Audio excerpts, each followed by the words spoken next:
Hello बच्चों, welcome to JET point. JET point में आपका बहुत बहुत स्वागत है। हम लोग एस.सी. वर्मा बुक से वर्क एनर्जी पावर के क्वेश्चंस कर रहे थे। तो अब तक हमने 1 to 37 कर लिया था। आज हम लोग क्वेश्चन नंबर 38 से स्टार्ट करेंगे। ठीक है बच्चों, तो आ जाइए। ये क्वेश्चन है question number 38। Uniform chain of the mass m and length l overhang a table with is 2/3 part of the table. ठीक है। Find the work done to be find the work done to be done by a person to put the hanging part back on the table। क्या कर रहा है? ये ऐसा कर रहा है कि एक टेबल है और यहां पर कोई ऐसे इसका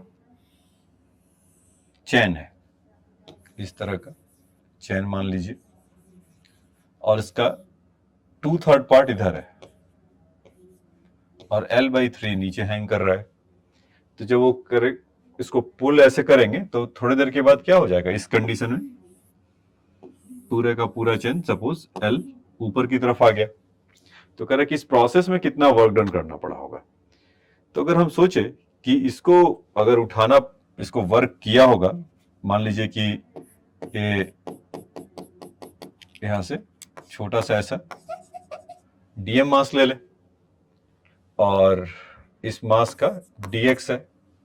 तो इस डीएक्स मास को, डीएक्स पार्ट के मास को अगर हमें वर्क अगर खींचना पड़ा एक्स डिस्टेंस या डीएक्स डिस्टेंस, तो मान लीजिए यहां से यहां तक एक्स है और ये डीएम पार्ट है। तो उस डीएम पार्ट को खींचने में हमें कितना वर्क करना पड़ेगा, जो उसका पोटेंशियल एनर्जी है। तो कितना है बच्चों? Potential energy of the dm part is dm into g, suppose x part, या तो आप यहां पर डीएक्स बना सकते थे इसके बजाय।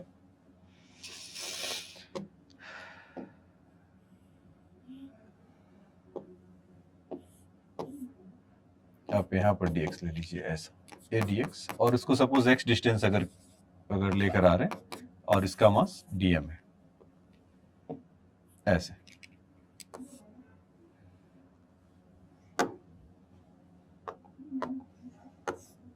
ठीक है। तो अगर डीएम पार्ट को अगर ऊपर की तरफ ले जा रहे होंगे एक्स डिस्टेंस, तो कितना उसने वर्क किया होगा? डीएम इंटू जी, जिसका फोर्स उस पर वही लग रहा होगा, इंटू एक्स, यही ना?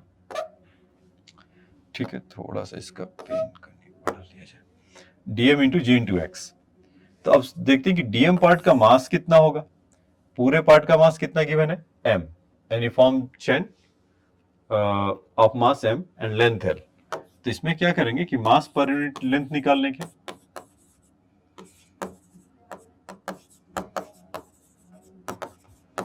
इस m बाई एल होगा। तो dx पार्ट का कितना होगा? dx पार्ट भी से dm, तो dm पार्ट या dx पार्ट का मास dm है, तो m by l into dx, क्योंकि मास पर यूनिट लेंथ है और उसमें dx लेंथ का मल्टीप्लाई कर दिए तो उतना उसका मास आ गया। तो इसके जगह पर हम क्या लिख सकते हैं dm के लिए? मतलब इसको आप dw कह लीजिए। तो m by l into d x into g into x. अब इसको इंटीग्रेट कर दे, और कहां से कितना लेंथ है? 0 टू L/3, तो 0 टू L/3। तो कितना हो जाएगा? M g l by l को बाहर कर दीजिए, एक्स इंटू डी एक्स कर देते हैं 0 टू L/3। तो एक्स का इंटीग्रेशन कितना हो जाएगा बच्चों? X square by 2। तो ठीक है, तो वहां पर पुट कर देते हैं इसको। आफ्टर द अपर लिमिट और लोअर लिमिट करने के बाद जब यहां से आप इसको पुट करेंगे तो क्या आ जाएगा? ये m ji by l x square, so l square by 9, x square by 2 इसका इंटीग्रेशन है बच्चों, ये याद रखना। क्योंकि जब एक्स डीएक्स का इंटीग्रेशन करेंगे तो क्या होगा? एक्स स्क्वायर बाई 2, तो इसको बाई 2 को और बाहर कर लीजिए, और एक्स स्क्वायर की जगह पे एल बाई 3 का स्क्वायर करेंगे तो एल स्क्वायर बाई 9, और 0 का इतना हो जाएगा। तो कितना हो जाएगा? ये एम जी, एल से एल कैंसिल होगा और 9 टू 18। तो ये आपको इतना वर्क करना पड़ेगा, और कितना by the two put by the hanging part. तो अगेंस्ट द ग्रेविटी पार्ट कर रहा होगा, तो इसलिए उसका नेगेटिव आप कह सकते हैं mgl/18। ठीक है, या इसके पोटेंशियल एनर्जी में इतना स्टोर होगा। तो ये तो इस पार्ट का आंसर है। अगर मान लीजिए किसी पार्ट को जैसे एक इसी मतलब एस सी वर्मा बुक में ही एक और क्वेश्चन है जिसमें उसका सॉल्व्ड एग्जांपल है, वो उसको भी मैंने लिया है कि सपोज कि अगर पूरा को पुल ऑफ कर दे, ये तो आपको समझ में आया होगा, तो इसमें फिर से एक बार ब्रीफ कर देता हूं। हुआ क्या कि लेंथ है एल का, उसमें हमने dx पार्ट का मास dm लिया, मतलब ये कह रहे कि l/3 इसमें हैंग कर रहा है और 2l/3 इधर जा रहा है, तो वापस जब उसको पुल करके वापस रखेंगे तो कितना वर्क डन होगा, ये हमसे पूछा था। तो हम सोचे कि अगर, क्योंकि ये कंटिन्यूअस, मतलब उसके लिए हमने अब तक पॉइंट ऑब्जेक्ट के लिए वगैरह, मतलब इसके लिए मास अगर हमने उसके लिए वर्क डन देखा था, एक कंटिन्यूअस मास के लिए तो देखा नहीं था, तो इसीलिए इसको पॉइंट मास कंसीडर करेंगे डीएम के लिए। तो उसका dx पार्ट है और x उसको हैंग कर रहा हो, तो उसके चलते वर्क डन कितना होगा, dm into g into x. तो dm का वैल्यू कितना होगा, मास पर यूनिट लेंथ होता है, dx पार्ट का m/l इंटू dx कर दिया, m/l into dx g into x. अब इसको इंटीग्रेट करते हैं 0 टू l/3, मतलब इतने पार्ट में कितना है तो पूरे पार्ट में कितना होगा। एक तो ये आ गया आपका आंसर। ठीक है, तो ये था, तो इसको नोट डाउन कर लीजिए फटाफट। तो इसका दूसरा क्वेश्चन बताता हूं फिर।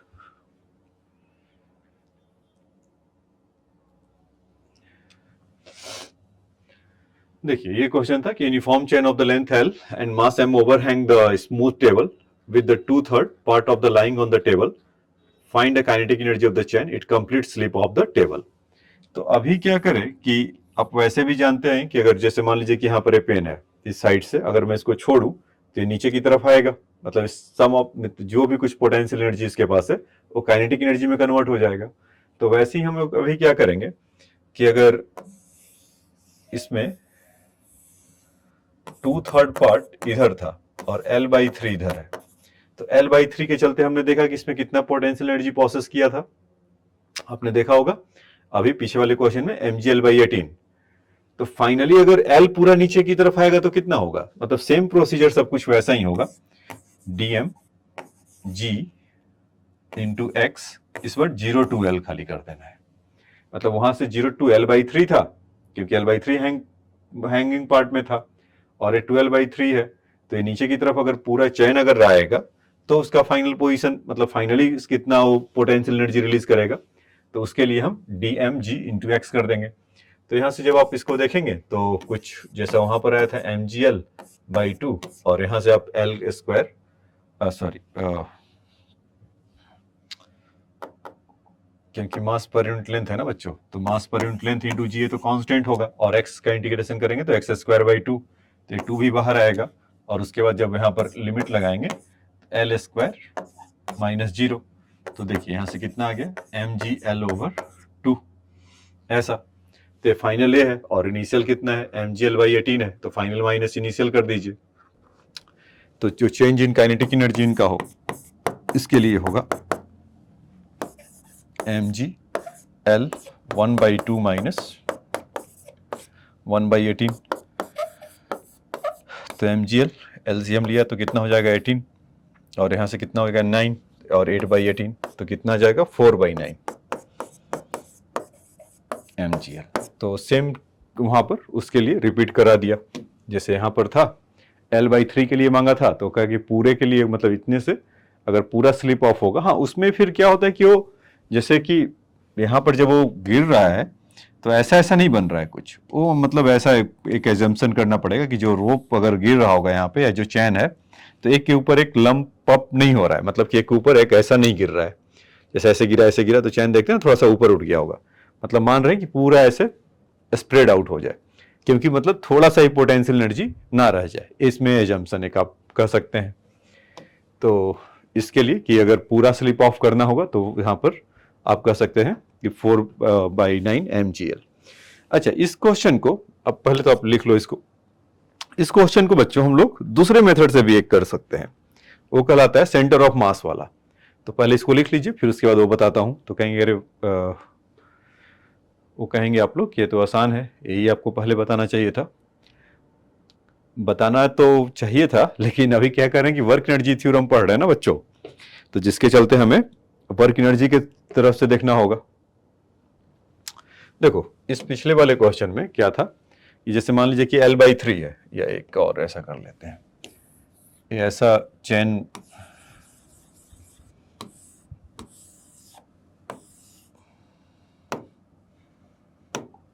वो ज़्यादा हैंग हो गया, ये ऐसा था कुछ।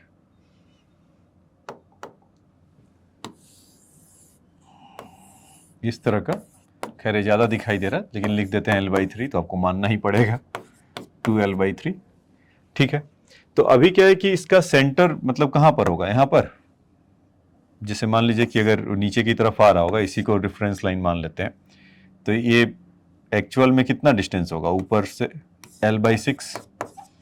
मतलब होता क्या है कि यहाँ से 0 है और उसका लेंथ L/3 है, तो उसका एवरेज मतलब कितना जाएगा, तो 0 + L/3/2, मतलब ये उनके लिए जो इंटीग्रेशन में हाथ तंग है, तो L/6 हो गया। तो वर्चुअली क्या होगा कि सेंटर ऑफ मास कितना ट्रेवल किया, L/6 ना, तो इसीलिए उसमें पोटेंशियल एनर्जी कितना फिर उसके चलते आएगा, mg। मास उसका कितना है, पूरे का m है, तो इसका L/3 का कितना हो जाएगा, m/3। सिंपल ना, यूनिटरी मेथड लगा लो, पूरे का m अगर है तो 1/3 पार्ट का कितना मास होगा इस m/3, तो m/3 इंटू जी, और उसमें कितना हो गया L/6। तो क्या कह रहे, वाह, ये तो एकदम से दे दिया। ये उनके लिए है जो कैलकुलस में हाथ तंग रहता है, जनरली ये नीट वाले बच्चों को बताया जाता है ऐसा कि इस तरह से कर लो। ठीक है, तो एक ये भी लिख लीजिए।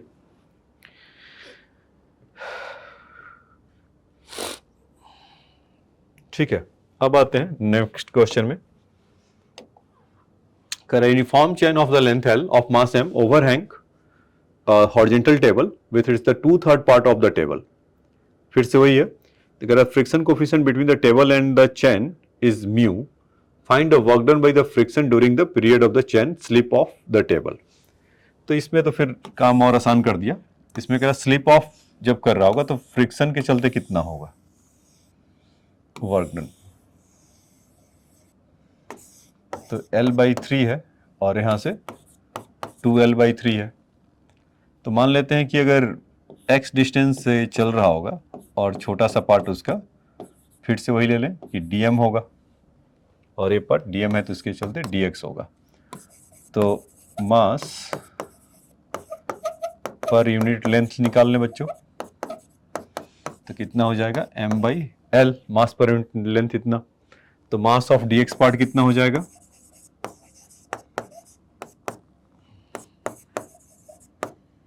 इस dm, तो m/l इंटू dx, dm का मास इतना हो गया। अब इस पे ग्रेविटी कितना लग रहा होगा इस पूरे पार्ट पर, मतलब कि एक तरह से फ्रिक्शनल फोर्स मैं आपसे पूछूं कि उस पार्ट पे कितना लग रहा होगा, तो dm into g into mu, यही ना, मतलब नॉर्मल फोर्स। नॉर्मल फोर्स तो ये हो गया, मतलब कि इसके पहले और एक लिख दूं, म्यू इंटू नॉर्मल फोर्स। तो नॉर्मल फोर्स dm पर कितना लग रहा होगा, dm इंटू जी, और उसके साथ म्यू मल्टीप्लाई कर दिया, तो ये फ्रिक्शनल फोर्स हो गया। अब इसके चलते वर्क डन, तो देखते हैं work done due to friction, तो कितना आ गया, mu into dm into g into, suppose x आ रहा होगा, मतलब x चला होगा ये वाला पार्ट, इधर से ले लो उधर से ले लो कोई फर्क नहीं पड़ता है। तो ठीक है, और इसको हमें तो dm के जगह पे रख दे क्या, m/l mu m/l x into dx। तो ये पूरा अगर करना है तो हम इसको इंटीग्रेट कर दे क्या, कहाँ से कहाँ, कितना पार्ट है 2L/3, तो 0 to 2L/3, मतलब x इतने के लिए भाई कांटेक्ट कहाँ तक है 2L/3 पर ही है, तो हम कहाँ से कहाँ जाएंगे 0 to L/3 या 0 to L/3, x हमारा क्या हो सकता है, एक 0 और ज़्यादा से ज़्यादा 2L/3।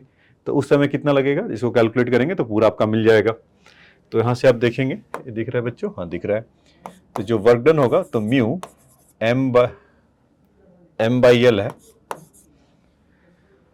और इसको जब इंटीग्रेट करेंगे तो x का इंटीग्रेशन अगेन इस x²/2, 2 को आगे ले लेते हैं और फिर 2 को आगे ले लिया, और जब इंटीग्रेशन करे होंगे तो x² होगा, तो x के जगह पे 2L/3 का स्क्वायर कर लें, फिर -0, तो कितना आ गया 4/9। तो 4/9 और 2 से 2 कैंसिल होगा तो कितना हो जाएगा 2/9, और एक L भी कैंसिल हो जाएगा, तो म्यू m, सॉरी यहाँ पे देखो एक जी छूट गया था वहाँ से यहाँ तक आने में, या वहाँ भी छूट गया है क्या, हाँ वहाँ भी छूट गया है, तो जी यहाँ पे मेंशन कर लीजिए, तो mg/9, हाँ तो म्यू mgl, क्योंकि L² है कैंसिल होगा, 2 2 4, तो ये वर्क डन होगा विथ नेगेटिव साइन, क्योंकि फ्रिक्शन के चलते है ना, तो उसको एक ध्यान में रख लीजिएगा। ठीक है, तो इसको नोट डाउन कर लो बच्चों।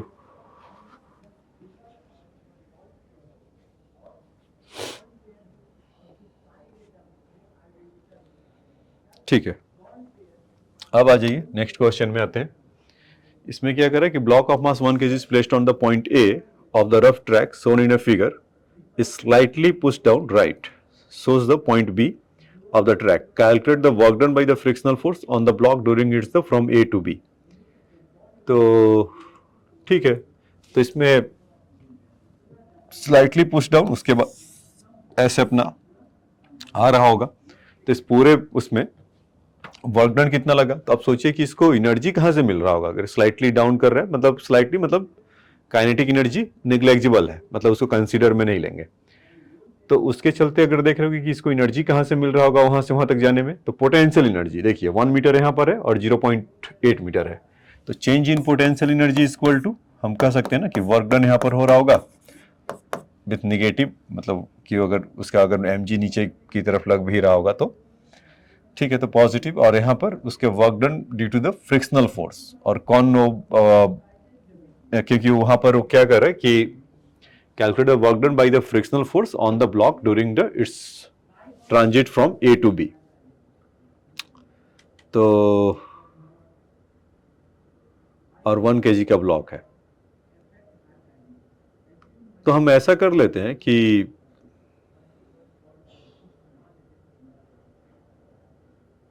हाँ, तो work done by the frictional force, तो फिर तो कुछ बचा ही नहीं। मुझे लगा कि वो डिस्टेंस वगैरह फ्रिक्शनल फोर्स के लिए जा रहे हैं, तब तो कोई प्रॉब्लम ही नहीं है। तो उसको work done to the frictional force whatever the change in potential energy is the converted to the in that the work done by the friction.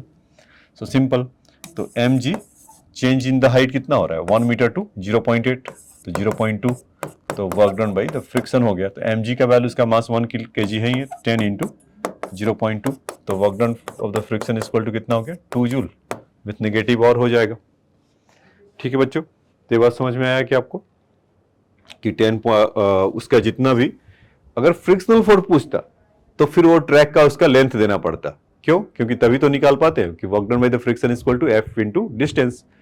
तो पूरे पार्ट पे अगर रहता तो उतना निकाल दे। केवल हमसे वर्क डन पूछा तो ये सिंपल क्वेश्चन हो गया।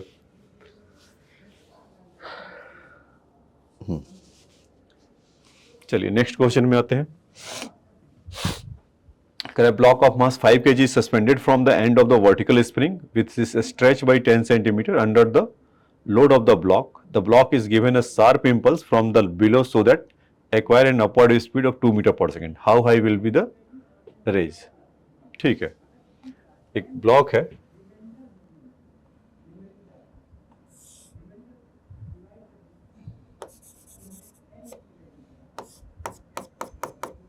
ऐसा कुछ है। A block of mass m is suspended from the end of the vertical spring which is the stretch 10 cm under the load of block। ठीक है, तो 5 kg का है और 10 सेंटीमीटर इसमें एक्सटेंशन है। तो फिर हमसे क्या पूछ रहा है? The block is given a sharp impulse below so that they acquire an upward speed. The how high will be the it raise? ठीक है,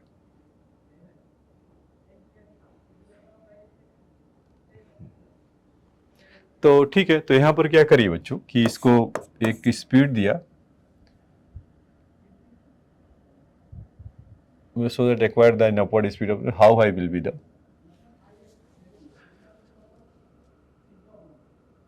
अच्छा अपवर्ड स्पीड दिया है तो यहां से दिया होगा ना। मैं बार बार इधर से ऐसा हॉरिजॉन्टली सोच रहा हूं, इसको इतना स्पीड दिया अभी, तो ये कितना ऊपर जाएगा, हाउ हाई विल बी। तो ठीक है, तो मतलब काइनेटिक एनर्जी का उसमें हमें उसको कराना होगा, और 5 kg वहाँ से वो पहले से है। तो बेसिकली इसमें क्या करें कि काइनेटिक एनर्जी अगर दे रहे होंगे तो 1/2 m v square into 2 square, और सारा किस में कन्वर्ट हो रहा होगा mg सर्टेन हाइट पर h, और साथ ही साथ उसका 1/2 हाफ kx स्क्वायर इस तरह का। तो स्प्रिंग कांस्टेंट तो चाहिए होगा ना बच्चों, तो इसको पहले निकाल लिया जाए। ये 5 kg नीचे की तरफ लग रहा होगा यहाँ से तो 5G हो रहा होगा, और ऊपर की तरफ स्प्रिंग फोर्स तो -kx, तो kx इक्वल टू हम क्या लिख सकते हैं 50, तो k इक्वल टू कितना हो जाएगा 50 और कितना है 0.1, तो कितना आ गया 500 न्यूटन पर मीटर, ऐसा। अच्छा, अब उसका मास कितना है 5 kg है, तो वहां पर अगर पुट किया जाए तो ठीक है,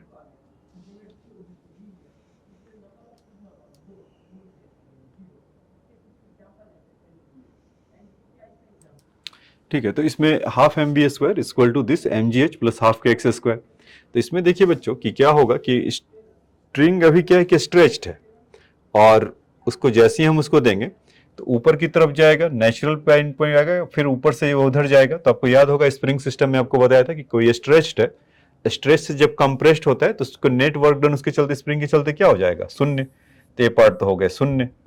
तो ये पार्ट आप जाकर पीछे का लेक्चर आप देखिए, तो वहां पर आपको मिल जाएगा स्प्रिंग वाला जो भी सिखाया हूँ, स्ट्रेच स्ट्रिंग है, जब उसको छोड़ेंगे तो वापस वो कंप्रेस होगा। तो स्ट्रेच से कंप्रेस पोजीशन का वर्क डन कितना होता है, शून्य। तो ये पार्ट शून्य हो गया। तो फिर तो ये तो एक रेगुलर एक्सरसाइज हो गया 2। तो वहां से कितना हाइट जाएगा, तो जी एच इक्वल टू 2, तो एच का वैल्यू कितना हो जाएगा 2/g, तो मतलब 0.2 मीटर, या दूसरी भाषा में कुछ 20 सेंटीमीटर। तो ये तो इस पार्ट का आंसर था। ठीक है, अब आ जाइए नेक्स्ट क्वेश्चन में चलते हैं। कह रहा है block of mass 250 gram is kept on the vertical spring of spring constant 100 Newton per meter is fixed from the below. The spring is now compressed to the have length 10 centimeters shorter than the natural length. Then the system is released from its this position. How high does the block raise? तो फिर से वही है कि अगर मान लीजिए कि इस तरह का एक स्प्रिंग है और यहाँ पर 250 ग्राम या 0.25 kg का एक ब्लॉक को ऐसे रखा हुआ है और इसको ऐसे कंप्रेस करके छोड़ दिया, तो कितना हाउ हाई जाएगा। तो क्या होगा कि मैक्सिमम कितना जाएगा। तो जब एक चीज था कि जब हम कंप्रेस कर रहे थे तो उस समय क्या था, रेस्ट में था, तो उसका काइनेटिक एनर्जी उस टाइम का कितना है, शून्य। और कितना मैक्सिमम हो जा सकता है कि जब उसका फाइनल काइनेटिक एनर्जी 0 हो, तो चेंज इन काइनेटिक एनर्जी क्या होगा बच्चों, शून्य यहाँ पर। तो काइनेटिक एनर्जी को ना अभी देखेंगे ना बाद में देखेंगे, क्योंकि जब वो कंप्रेस है तो रेस्ट में है, having no kinetic energy. When it is raised to the certain height, or in the according to question what the question demanding is asking कि how high, so we can say that it is the maximum height. तो वहां पर जब जाएगा तो final velocity will 0. So in that process, so change in kinetic energy will initial and final is 0. But we need to be the found that कि what will be there the height achieved by the block. So simple, you can say that ki the potential energy stored in the spring will convert it to there in the gravitational potential energy. In that conservation, we can able to find that. So initially it have the or you can say that initial point, and this is the final point. So half spring constant is given is 100 Newton per meter. And natural, from the natural length, how much is compressed is the 10 centimeter. So it is 0.1 square. So that much of energy is given to the given by the spring to the block. And what will the block do? It converted to the in the gravitational potential energy. So this thing 0.25 G is 10, and how high? So this thing. So from here you can say that so this 100 into 0.1 become 1, so 1/2 ये हो जाएगा, और 0.25 का मतलब 1/4 into 10 into h। तो आप यहाँ से कह सकते हैं कि 4 उधर से गया तो h equal to again 20 centimetre, ये होगा ना। देखो 4 उधर जाएगा तो 4/2 is 2 और 2/10 is your 0.2 मीटर, तो 0.2 metre is 20 centimetre. So simple, again it is the demonstration of the potential energy. Spring potential energy to the another potential energy is the form of gravitational potential energy. So please write down this thing. Okay, come to the next question. Here asking that figure spring fixed at the bottom of the inclination of 37. A small block of mass 2 kg starts slipping down the incline from the point 4.8 meter away from the spring. The block is compressed. Here figure नहीं है बच्चों, figure लेकर आना पड़ेगा, इस figure 8E7। तो पहले तो एक फिगर बना लिया जाए ऐसा,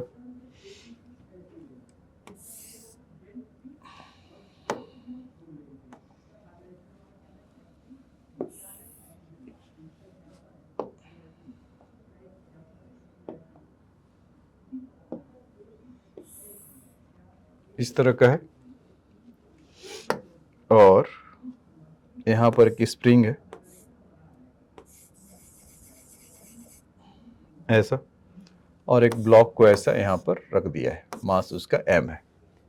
ठीक है, कह रहा है कि the source the spring fixed at the bottom and of the inclination 37 degree, a small block of mass 2 kg start slipping down the incline from the point 4.8 metre away। ठीक है, तो यहां से यहां तक 4.8 मीटर है। ठीक है, और फिर क्या कह रहा है कि the block compress the spring is by 20 centimetre. Further कितना कंप्रेस कर रहा है ये चीज, अगर आ रहा होगा ब्लॉक तो 0.2 मीटर, यही ना। So stop momentarily and rebound through the distance of 1 metre up the incline, और फिर वापस 1 मीटर के रिबाउंड में कर रहा है। तो कह रहा है कि find the frictional coefficient between the plane and the block. एक तो वो बताना है और स्प्रिंग कांस्टेंट बताना है, दो चीज बताना है।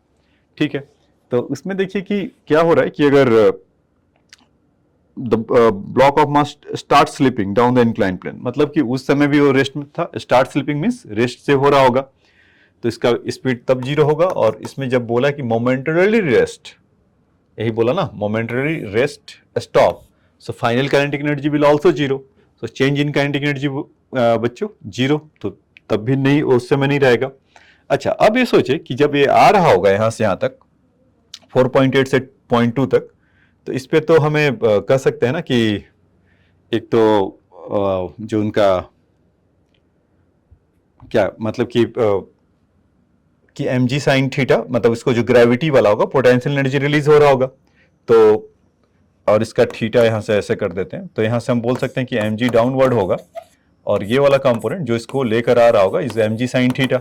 तो mg साइन थीटा कितना इसको एनर्जी दे रहा होगा इंटू 5।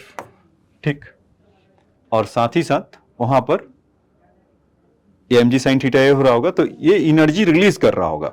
और बाकी दो एनर्जी कौन खा रहे होंगे वहां पर, एक तो work done due to the friction हो रहा होगा, एक तो वो ले रहा होगा कुछ ना कुछ, तो वो कह सकते हैं कि work done due to the friction में गया होगा, और दूसरा कि 1/2 हाफ के एक्स स्क्वायर। जब उसको ये दिखा क्या, हाफ के एक्स स्क्वायर नहीं दिखा, कोई बात नहीं, यहां पे लिख देता हूं। देखो ये मेन एनर्जी इनिशिएटर ए है, mg साइन थीटा इंटू 5, इतना दिया, तो उसके चलते हाफ के एक्स स्क्वायर मोमेंटरली रेस्ट में हुआ, और some of the energy is going to in the form of इस फ्रिक्शनल फोर्स, प्लस आपका यहां से हो गया हाफ के एक्स स्क्वायर, ये दो चीज। तो इक्वेशन नंबर यहां से 1 कह सकते हैं, पहले ऐसा काम हुआ होगा, उसको लेकर आ रहे हैं अभी फ्रिक्शनल फोर्स वाले के लिए म्यू mg cos थीटा, क्योंकि नॉर्मल फोर्स तो ऐसे लग रहा होगा ना, तो फ्रिक्शनल फोर्स इस तरफ से लग रहा होगा, तो ये वाला कंपोनेंट कितना हो जाएगा इज mg cos थीटा। तो उस फ्रिक्शनल फोर्स के लिए, मतलब कि फ्रिक्शनल फोर्स होगा क्या, इस mu times of normal force, तो mu into mg cos theta होगा ना, तो वर्क डन उसके लिए ला रहे हैं, तो वो भी कितना होगा 5 मीटर चला होगा पूरा, तो उसको उस साइड में लिख लिया। ठीक है, अब उसके बाद दूसरा कि जब वो कंप्रेस होने के बाद फिर कहाँ गया, 1 मीटर तक गया उधर, यही बोला ना कि the stop momentarily and then rebound through the distance 1 metre up the incline, तो 1 मीटर अप द इंक्लाइन गया, तो उसको फिर जब यहां से जब छूटा होगा तो 1 मीटर गया, तो कौन एनर्जी दिया होगा, फिर से स्प्रिंग पोटेंशियल एनर्जी गया होगा, तो हाफ के x square equal to mg sine theta. ठीक है, और 1 मीटर का डिस्टेंस होगा plus work done due to the friction. इस बार भी यहां पर चौकन्ना रहिएगा, ये जो वर्क डन ऑफ फ्रिक्शन और वर्क डन ऑफ फ्रिक्शन है, इसको डैश कह सकते हैं, क्योंकि वहां पर भी होगा क्या कि म्यू mg cos थीटा है, frictional force into distance displacement is 1 metre, और यहां पर इस केस में work done due to the frictional force is आपका 5 मीटर। तो ये हाफ के एक्स स्क्वायर दोनों जगह है, यहां और यहां पर, इसको इक्वेशन नंबर 2 कह लीजिए। पहले ये समझ में आया क्या कि उसको हम काइनेटिक एनर्जी, उसका हम जो पोटेंशियल एनर्जी है उसको हम वहां से बता सकते हैं।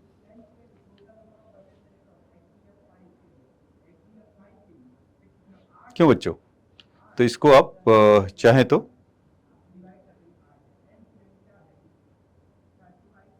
लिख सकते हैं, यहां तक लिख लीजिए पहले, ठीक है। तो इसको लिख लिया होगा। अब उसके बाद आ जाइए, इसको सॉल्व करने में काम पे लग जाते हैं। ये वाला अलग है उससे, तो यहां से हम क्या करें कि पहले के करके लिख लेते हैं क्या क्या हमें मिला है। हाफ के एक्स स्क्वायर और दूसरा एम जी साइन थीटा, ये फोर्स था, और दूसरा mu into m g cos theta. क्योंकि जब ऊपर जा रहा होगा तो दोनों नीचे लग रहे होंगे। ये जब ऐसा हुआ होगा ना, देखो जब ऊपर की तरफ जा रहा होगा तो दोनों ये फ्रिक्शनल फोर्स और एम जी साइन थीटा नीचे की तरफ लग रहे होंगे। तो mu into m g cos theta, और इन दोनों के चलते एक एक मीटर लगा होगा 1। और दूसरा जो वहां से आया था कि जो एम जी साइन थीटा यहाँ से मिल रहा था, इसको 5 equal to frictional force is mu m g cos theta into 5, जो दूसरा वाला इक्वेशन याद करिएगा, frictional force into 5 plus half के एक्स स्क्वायर। तो प्लस हाफ के एक्स स्क्वायर पर ये हमें पूरा लिखना होगा। तो यहां पर क्या लिख सकते हैं, m g sine theta plus mu m g cos theta, क्योंकि 1 है तो पूरा वो ऐसा हो जाएगा। तो यहां से देखिए कि एम जी साइन थीटा 5 है और एम जी साइन थीटा 1 है पूरा। तो ये चीज आपका एक मतलब कि एक खत्म करके ये 4 में आ जाएगा, ऐसा 4 m g sine theta equal to यहाँ से mu m g cos theta 5 और वहां से कितना हो गया 1, तो 6 म्यू एम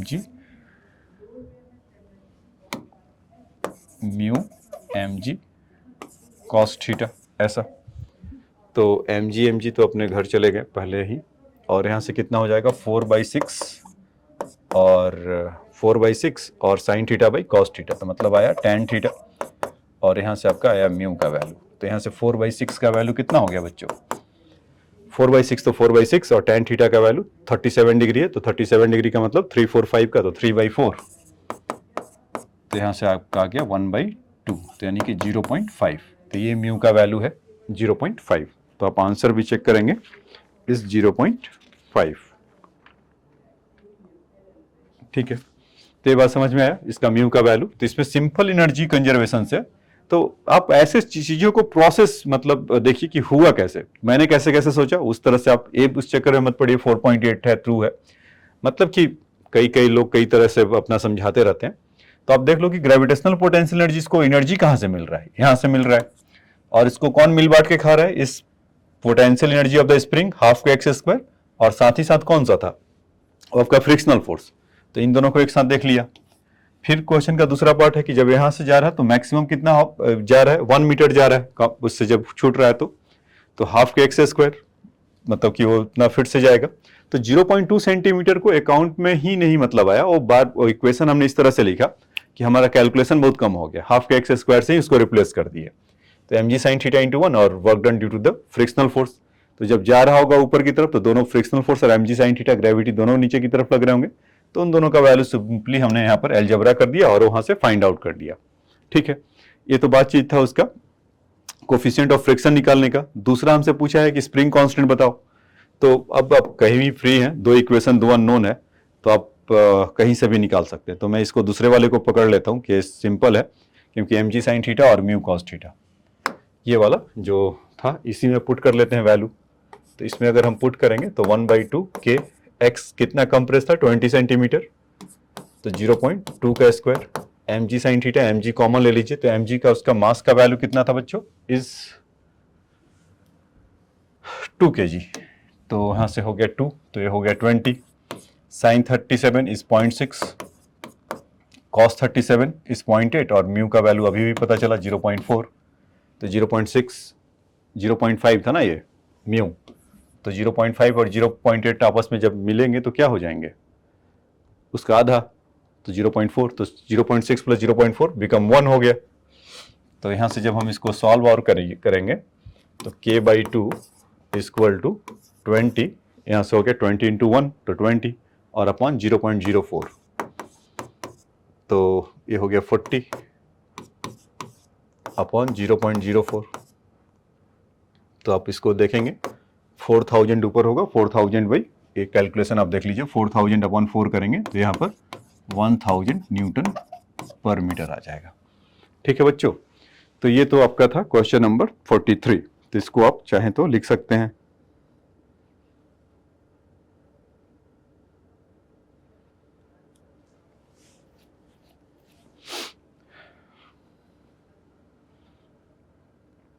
अब आ जाइए नेक्स्ट क्वेश्चन में चलते हैं। क्या कह रहा है कि block of mass m is moving at A speed of v, compress A spring through a distance x। मतलब कि यहां पर कुछ लगा होगा, स्प्रिंग है और उसका मास m है और v वेलोसिटी से आ रहा है। तो जरा कह रहा है कि जब इसका compress to distance x its speed is halved, तो उस समय find the spring constant of the spring. तो सिंपल है, वर्क एनर्जी थ्योरम के पास हम जाएं तो हमें हेल्प करेगा। एनर्जी टोटल सिस्टम के पास अगर इसको मान ले तो हाफ mv² ही है, ये तो चुपचाप होगा, स्प्रिंग में कुछ मूवमेंट नहीं है। जब वो कंप्रेस कर रहा है कितना x डिस्टेंस, तो ये एनर्जी किस में कन्वर्ट हो रहा होगा, ये एनर्जी उसके पोटेंशियल एनर्जी में कन्वर्ट हो रहा होगा। तो फाइनल पोजीशन पर इसमें 1/2 अगर x कंप्रेस हुआ होगा तो हाफ के x² एज ए क्वेश्चन में मेंशन है। उस समय उसका स्पीड कितना हो रहा है, आधा, तो उस समय उसके पास रुका नहीं है, momentarily is not come into rest, तो उसके पास कुछ तो एनर्जी है। तो कितना हो जाएगा 1/2 m, v से कितना हो गया बच्चों, v/2, तो v²/4, तो ये कितना हो गया 1/8 mv²।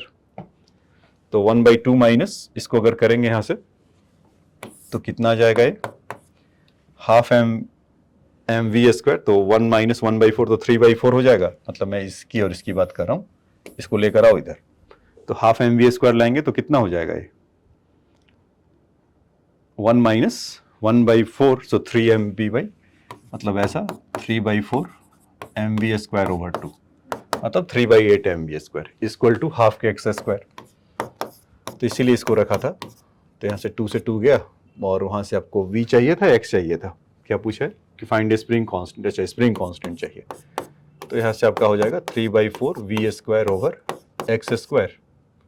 तो स्प्रिंग कांस्टेंट का वैल्यू हो गया। तो मतलब वो क्वेश्चन में आपको ये टेस्ट करना चाह रहे हैं कि आपको एनर्जी कंजर्वेशन का ज्ञान है क्या, स्प्रिंग के बारे में ज्ञान है क्या, स्प्रिंग अगर आधे पे आ रहा होगा तो उस समय मोमेंटली रेस्ट में नहीं हुआ होगा, तब क्या क्या क्या बातें होगा। ठीक है, तो ये भी आसान क्वेश्चन था, लिख लीजिए। अब आ जाइए नेक्स्ट क्वेश्चन में चलते हैं। कह रहा है कि consider the situation shown in a figure, initially the spring is unstretched with the system is released from the rest, find the, assume no friction in the pulley, find the maximum elongation in the spring। तो simple है, ये क्या होगा कि नीचे की तरफ ऐसा जाएगा, अगर जितना स्ट्रेच मतलब कि स्ट्रेच होगा तो उतना ही नीचे की तरफ ही जाएगा, mgx होगा। ये पोटेंशियल एनर्जी रिलीज करेगा और उसका उधर से उधर जाएगा, उधर से उधर जाएगा, मतलब कि हाफ के x² उतना खींचेगा, उसके स्टोर होगा। Assume the no friction in the pulley, find the maximum elongation। तो ये तो सिंपल निकला बच्चों। इसमें क्या करिए कि mgx इक्वल टू हाफ के x² कर लिया और एक x अपने घर चले गए, तो यहाँ से x का वैल्यू कितना हो गया 2mg/k, ऐसा। तो 2mg/k का वैल्यू आप देखेंगे तो उतना आपको मिल जाएगा 2mg/k। ठीक है, तो ये तो सिंपल था, समझ में आया होगा आपको। ठीक है, आज ये नेक्स्ट क्वेश्चन में चलते हैं। हाँ, ये देखिए कमाल का क्वेश्चन है। इसमें क्या कह रहा है कि इसमें ये कह रहा है कि a block of mass m is attached to the two unstretch spring of a spring constant k and k, अच्छा k and k, k1 k2 है, ऐसा है। तो कह रहा block is displaced toward the right through the distance x is and is released, find the speed of the block as is the passes through the mean position। देखो होगा क्या कि अभी तो अनस्ट्रेच्ड है और जब हम x उससे अगर करते हैं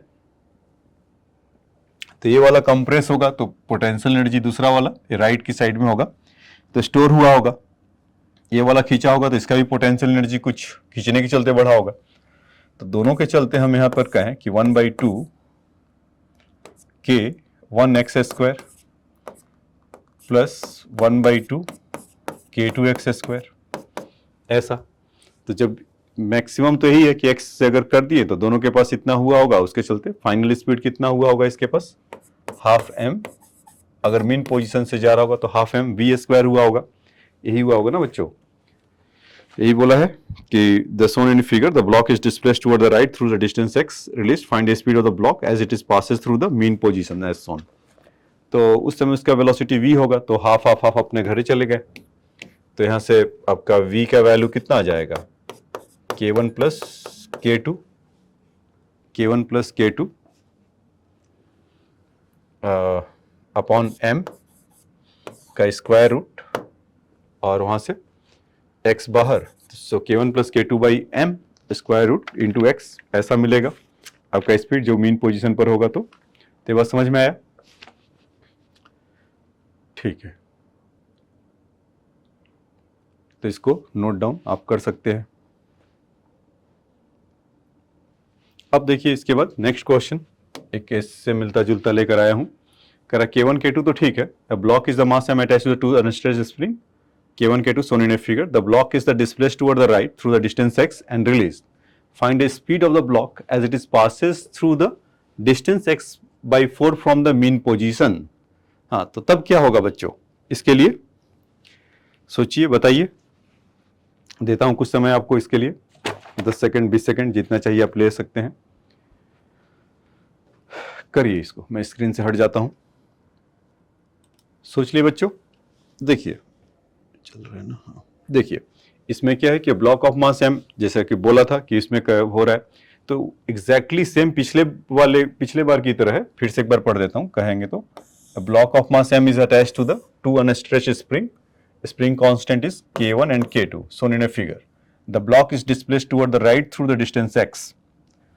जैसे पहले किया था, तो यही दोनों थे एनर्जी देने वाले पिछले बार भी। तो 1/2 मतलब इनिशियली क्या हो रहा है, मतलब इनिशियल और फाइनल के लिए हम जाएंगे। तो इनिशियली इसके पास अगर स्ट्रेच हो रहा होगा तो half k 1x square plus 1/2 half k2x square, इस तरह का होगा क्या, एनर्जी ये देंगे।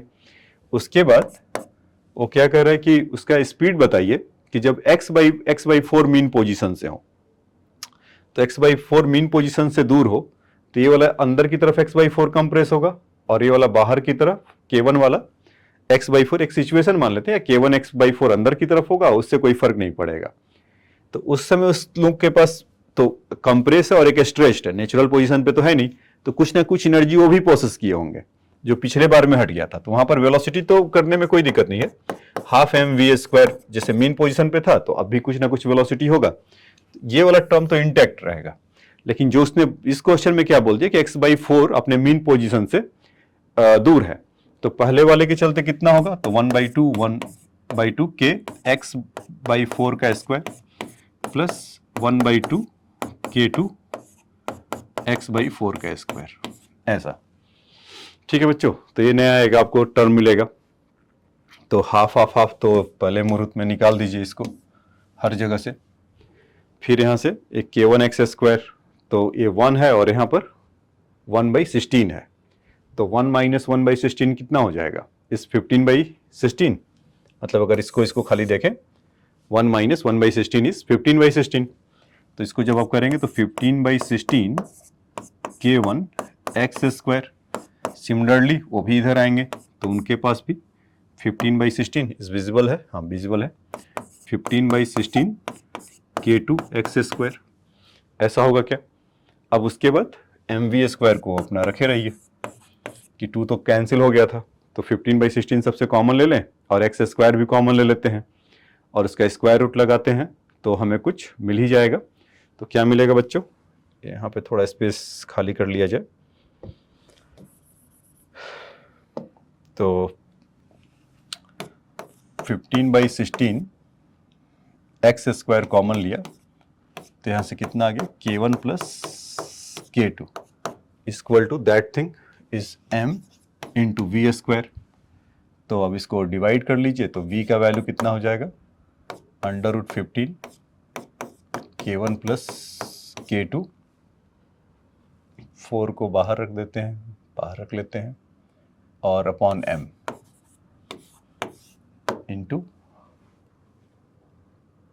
x/4 ऐसा, क्योंकि x²/16 वो उतना है।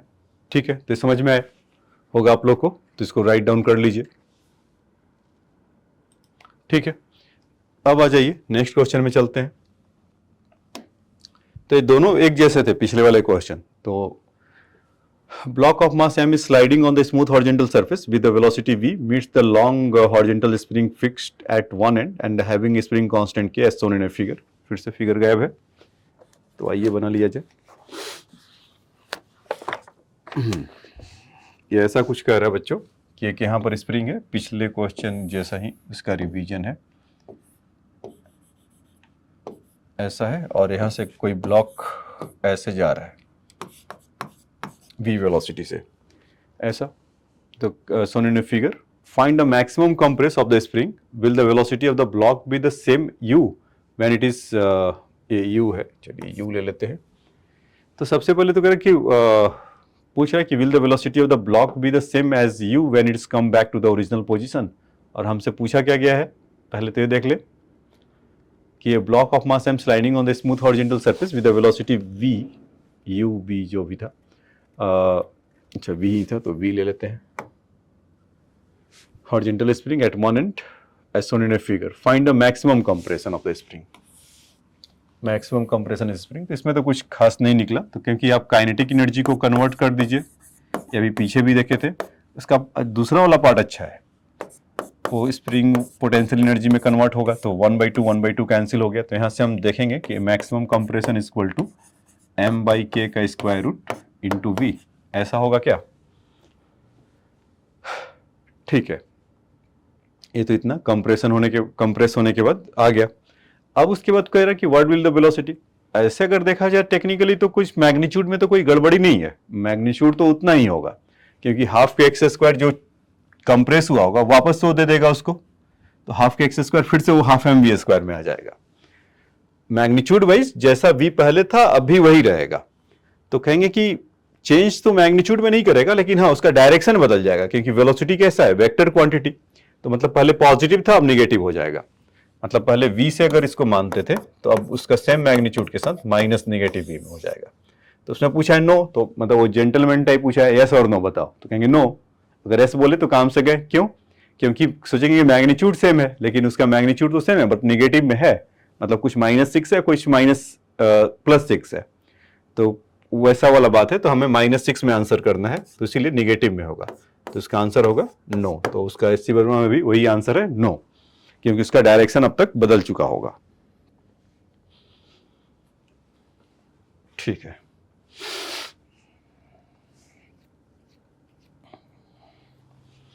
अब आ जाइए नेक्स्ट क्वेश्चन में आते हैं। हाँ देखिए, एक प्रोजेक्टाइल क्वेश्चन ये है, इसमें फिगर तो बना रखा है। Small block of mass 100 gram is pressed against the horizontal spring fixed at one end to compress the spring is 50 centimeter. The spring constant is 100 Newton per meter when released. So the block is horizontal velocity. ऐसा कुछ होगा। तो कह रहा है कहाँ पर hit करेगा, where will be the ground 2 meter below the hit। तो यहाँ से यहाँ तक 2 मीटर का है। तो हम ऐसा करते हैं कि अगर V से अगर निकला होगा तो पहले वो पता कर लेते हैं कि कितना वेलोसिटी होगा। तो हाफ के x square equal to half M we square, जो पोटेंशियल एनर्जी होगा उसका ये काइनेटिक एनर्जी में कन्वर्ट हो रहा होगा, तो हाफ से हाफ गए। तो v का वैल्यू कितना आ जाएगा बच्चों, k/m अंडर रूट ऑफ यहाँ से x, तो k इसका स्प्रिंग कांस्टेंट कितना है 100, मास कितना है इसका 100 ग्राम, तो 0.1 ऐसा, और x का वैल्यू कितना है 50 सेंटीमीटर, तो यहाँ से कितना हो गया 0.5 इंटू 0.5 का मतलब 1/2 अभी कर लेंगे, और ये कितना हो जाएंगे 1000, तो 10√10, तो मतलब 5√10 यहाँ से एक तरीके से कह सकते हैं मीटर पर सेकंड। इसको आप सॉल्व करेंगे तो आपको इतना मिलेगा, 10√10 होगा तो 0.5 इंटू 10 कितना हो जाएगा 5√10 मीटर पर सेकंड। एक तो ये आया। अच्छा, अभी हमें पूछ रहा है कि कहाँ पर गिरेगा, मतलब यहाँ पर गिरेगा इस तरह से। तो बेसिकली हमें x इक्वल टू जितना वेलोसिटी है इंटू टी, तो इसमें टाइम का मल्टीप्लाई कर दें। तो आप प्रोजेक्टाइल से जानते थे कि इसको टाइम निकालते थे कैसे, t equal to under root 2h/g। बहुतों के मन में होगा कैसे, तो h equal to half g t square याद है ऐसे, क्योंकि जब वो निकल रहा होगा तो इसका वर्टिकल वेलोसिटी तो कुछ नहीं होगा ना, केवल हॉरिजेंटल वेलोसिटी है, तो वर्टिकल वेलोसिटी 0 है, तो y equal to h equal to u t plus, vertical में तो कोई स्पीड है नहीं, तो वर्टिकल में कोई स्पीड नहीं है तो उसका 0 ले लेंगे और हाफ जी टी स्क्वायर होगा और t का वैल्यू अंडर रूट 2h/g आ जाएगा। तो यहाँ से कितना हो जाएगा, 2 मीटर है तो 2 2 जा 4 बाई रूट 10 ऐसा, तो इस टाइम को मल्टीप्लाई कर दें तो कितना आ जाएगा, ये 5 रूट 10 इंटू 2 बाई रूट 10, तो यहाँ से कैंसिल हो गया, तो 5 2 जा कितना हो गया 10 मीटर, तो इसका आंसर कितना आ जाएगा बच्चों 10 मीटर। देख लेना कोई कैलकुलेशन एरर तो है नहीं, नहीं तो फिर उसको मुझे एक बार और बताना पड़ जाएगा।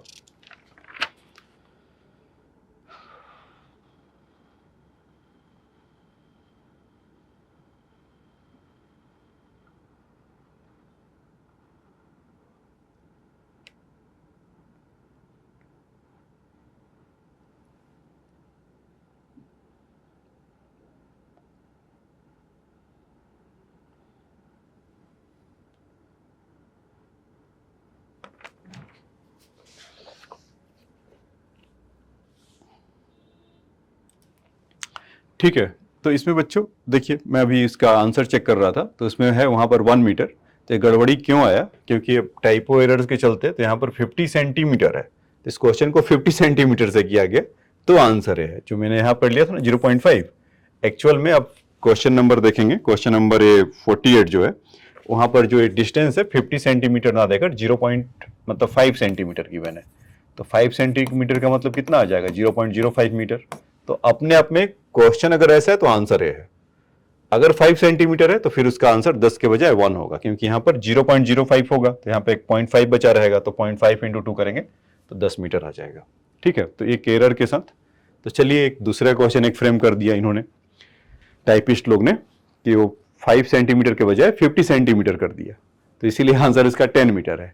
तो वो लोग भी एससी वर्मा के कैटेगरी में आ गए कि क्वेश्चन एक बना रहे हैं अपना। तो चलिए, तो इतना काम तो आप भी कर सकते हो। अब आ जाइए नेक्स्ट क्वेश्चन में चलते हैं।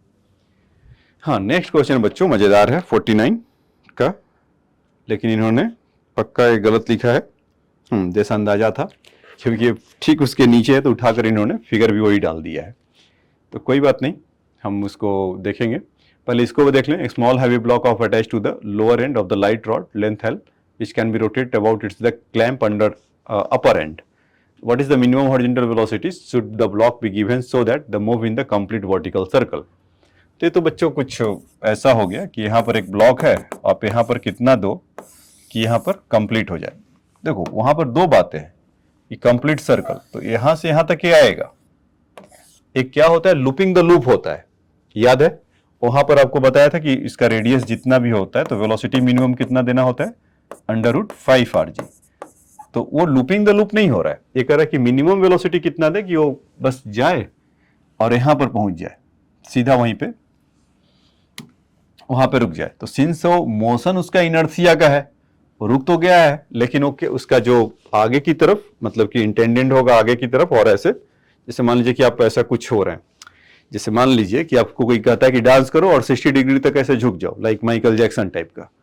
तो माइकल जैक्सन था, हम लोग तो नॉर्मल इधर इंसान है, तो 60 डिग्री तक तो मान लो मेंटेन किए एक पॉइंट को, लेकिन हम 60 डिग्री बनाने के चक्कर में वो फिर कंटिन्यूसली फॉल डाउन कर गए। एक पॉइंट को 60 डिग्री पे रुकने को बोलेगा तो ऐसे जाकर रुक के ऐसा मतलब ऐसा टिल्ट हुए, और एक पॉइंट पर 60 डिग्री जैसे ही बनेगा आप फॉल डाउन कर जाएंगे।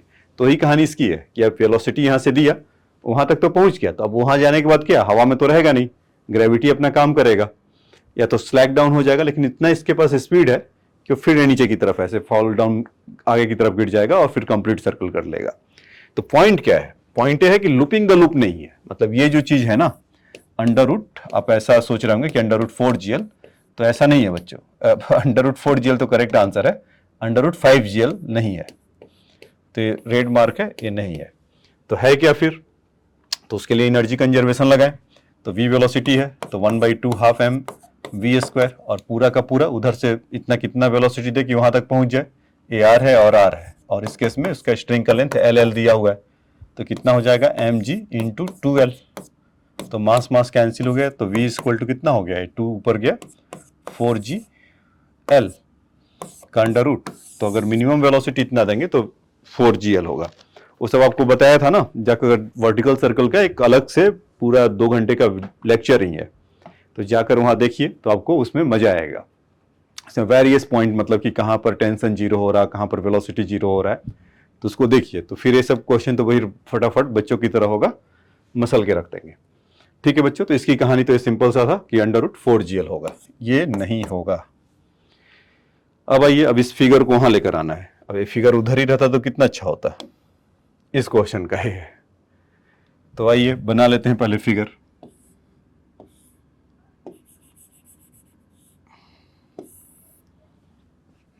ऐसा है, एक ब्लॉक यहां से ऐसे है और ऐसा है, दोनों का मास mm सेम है। ठीक है, आइए पढ़ लेते हैं। करें कि सोच the two block A and B, the each of the mass 320 gram is connected by the light string position passing over the smooth pulley. The horizontal surface on which the block A can slide is smooth. The block A is attached to the spring constant 40 Newton पर metre. मतलब इसकी बात करें तो दोनों तो similar ही है, तो 40 न्यूटन पर मीटर में है, और उसका length whose the other end is fixed and the support the 40 centimetre above the horizontal surface। तो यहाँ से यहाँ तक का 40 सेंटीमीटर है। अब क्या करा कि रिलीज कर दिया, तो ये अपने टेंडेंसी से नीचे की तरफ जाएगा, सिंस स्मूथ है तो इधर होगा तो ये नीचे की तरफ आएगा। मतलब कुछ देर में कुछ ऐसा बनेगा ना बच्चों, और ये वाला जो पार्ट है थोड़ी देर के बाद नीचे कुछ यहाँ पर लगा लीजिए, जगह तो बहुत कम है, थोड़ा सा इधर नीचे की तरफ गया, तो उसमें क्या हो रहा है कि कह रहा है कि find the velocity of the block A the instant break of the surface. जब ये उठ जाए तो कब उठेगा, अभी मान लीजिए कि स्प्रिंग है, तो इधर kx से एक स्प्रिंग फोर्स लगेगा ना ऐसा, तो उस समय वर्टिकल से थीटा बनाएगा, तो ये भी थीटा बनाएगा, तो kx cos थीटा का जो कंपोनेंट होगा ये mg के बराबर हो जाए, तभी ना mg को kx को ऊपर की तरफ उठा देगा। तो हम यहां से बोल सकते हैं kx कब उठेगा, और उठेगा मतलब तो सोचेगा कि नॉर्मल फोर्स क्यों नहीं लिया, अरे भाई उठ गया है तभी तो जीरो हो गया है, यहां से नॉर्मल फोर्स ऐसा होगा। तो यहां से हम बोल सकते हैं ना कि n plus K X equal to M G, तो when the moment is slip, मतलब कि उन दोनों से ब्रेक ऑफ हो गया, तो n नॉर्मल फोर्स क्या होता था कि जब वहां पर कांटेक्ट होता था, कांटेक्ट ही नहीं है तो कहे का नॉर्मल फोर्स जीरो। सो इस नॉर्मल फोर्स की कहानी तो ये खत्म हो गया, तो वही हमें लाना है।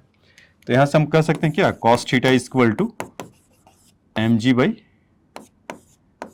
के एक्स, ये चीज ठीक है। अब देखिए कि यहां से यहां तक 40 सेंटीमीटर है, और यहां से यहां तक ये चीज, मतलब 40 सेंटीमीटर तो था, तो यहां पर जब हुआ ऐसे, जैसे यहां से यहां तक 40 सेंटीमीटर था और ये कुछ स्ट्रेच किया होगा, तो एक्स्ट्रा स्ट्रेच किया हमने ही माना है, तो 40 सेंटीमीटर तो रहा होगा ना, तो ये इसका एक्चुअल लेंथ ही जो है बन रहा है, ये कुछ ट्रायंगल्स टाइप का आपको दिखा दें, जैसे इस तरह का सिचुएशन होगा कि ये 40 सेंटीमीटर तो ये है, और ये वाला 40 प्लस x सेंटीमीटर हुआ होगा, और उस समय एंगल थीटा है, तो हम बोल सकते हैं क्या, फिर से यहां से cos theta equal to 40 by 40 plus x, ऐसा, या अगर m के सिस्टम में करना तो 0.4 ऐसा कुछ होगा, x मीटर में आएगा फिर।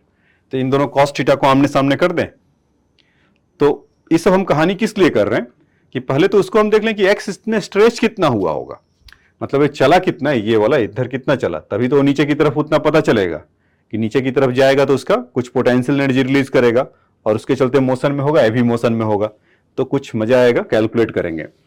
या वो खींचा होगा तो खैर स्प्रिंग का तो उससे मतलब है नहीं, तो हम सिंपल उसका निकाल सकते हैं। तो आ जाइए इस कैलकुलेशन को कर लें, इस बोर्ड पे तो जगह है नहीं। तो कॉस थीटा का वैल्यू कितना हो जाएगा बच्चों, M G by K x, और सेम कॉस थीटा का वैल्यू कितना हो जाएगा 0.4 अपॉन 0.4 प्लस एक्स, ऐसा। तो एम जी का वैल्यू कितना है, इस हमारा 3.2, 3.2 इंटू जी करेंगे तो कितना हो जाएगा, सॉरी 0.32, मास इस 320 ग्राम था ना, ये देखिए मास 320 ग्राम है, तो यहां से जब हम इसको लाएंगे तो 3.2 हो जाएगा, और के इस 40 था, एक्स पता करना है 0.4 इंटू 0.4 प्लस एक्स, ऐसा। तो ठीक है, तो ये तो हमारा कुछ बातें कर रहे हैं, 4 8 जा 32 और डेसिमल में तो 0.48 जा इस 3.2, तो 85 जा आ जाएगा हमारा, ऐसा।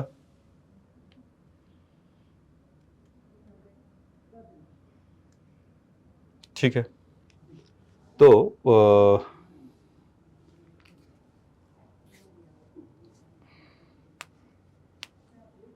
ठीक है, तो वहां से आप 0.4x इधर किया तो इधर 5 हुआ, लेकिन x का जो वैल्यू होना चाहिए था ये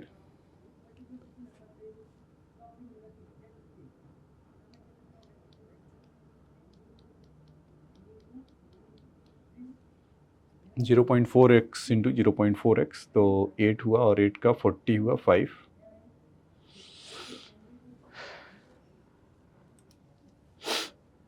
ठीक है, तो इसके बाद तो आप यहाँ पर क्या करेंगे कि 0.4x इधर हो गया और 5x इधर हो गया, सिंपल अलजेब्रा है, इक्वल टू 5x, तो कितना हो गया 4x इक्वल टू 0.4, तो x का वैल्यू कितना हो गया बच्चों हमारा, ये 0.1, 0.4 अपॉन 4 0.1, तो मतलब 10 सेंटीमीटर। तो बेसिकली क्या हुआ कि इसमें आप देखेंगे कि 10 सेंटीमीटर है नीचे की तरफ गया, तो ये एनर्जी तो उतना ही रिलीज हुआ। अब उसके चलते क्या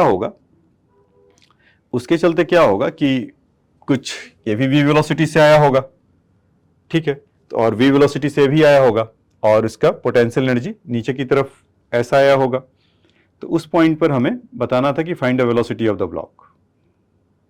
तो ठीक है, तो हम उसको वहां से देख सकते हैं, और साथ ही साथ उसमें हम ऐसा भी बोल सकते हैं कि जो साथ में कि जो स्प्रिंग वो खींचा होगा तो उसका भी कहीं ना कहीं होगा एनर्जी, वो भी तो खा रहा होगा ना, जब एक जा रहा होगा तो एक खींचा होगा कि एक्स स्क्वायर।